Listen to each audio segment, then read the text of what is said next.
এবারেও আমাদের রাজ্যের ঐতিহ্যবাহী এবং সবচেয়ে দীর্ঘ সময়ের পূজা, মেলা এবং প্রদর্শনী, খার্চি পূজা, মেলা এবং প্রদর্শনী আগামী ৩রা জুলাই এখানে অনুষ্ঠিত হবে।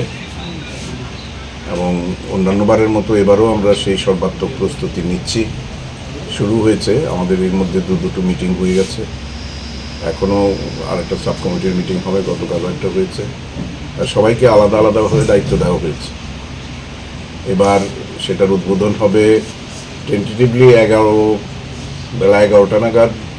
আমাদের রাজ্যের জনপ্রিয় মুখ্যমন্ত্রী প্রফেসর ডক্টর মানিক সাহার হাত ধরে সেটার উদ্বোধন হবে এবং সেখানে উপস্থিত থাকবেন আমাদের এই সাব ডিভিশনের মন্ত্রী শ্রী সুশান্ত চৌধুরী মহোদয়, উপস্থিত থাকবেন আমাদের বিধায়িকা স্বপ্নাদেব বর্মা মহোদয়া, উপস্থিত থাকবেন আমাদের আগরতলা মিউনিসিপ্যাল কর্পোরেশনের মেয়র এবং বিধায়ক দীপক মজুমদার মহোদয়, আমাদের চেয়ারপারসন পঞ্চায়েত সমিতির শ্রীমতী ঝর্ণা রানী দাস মহোদয়া, সভাপতি হিসেবে আমি থাকব এবং ক্লোজিংটা হবে 9 তারিখ।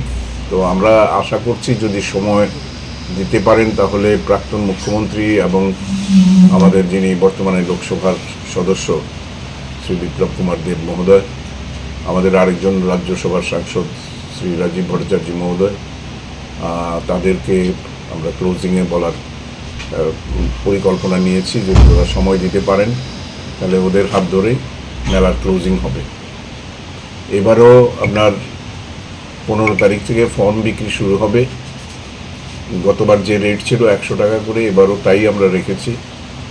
যদিও জিনিসপত্রের দাম তো কিছু বেড়েছে, তবুও আমরা মানুষের সুবিধা অসুবিধার দিকে তাকিয়ে সেটা করছি। এছাড়া আগের দিন স্নানযাত্রা হবে। এর আগে আমাদের সরকারি তোষাখানা থেকে সমস্ত চতুর্দশ দেবতার অলঙ্কারগুলো আসবে, সাজবে।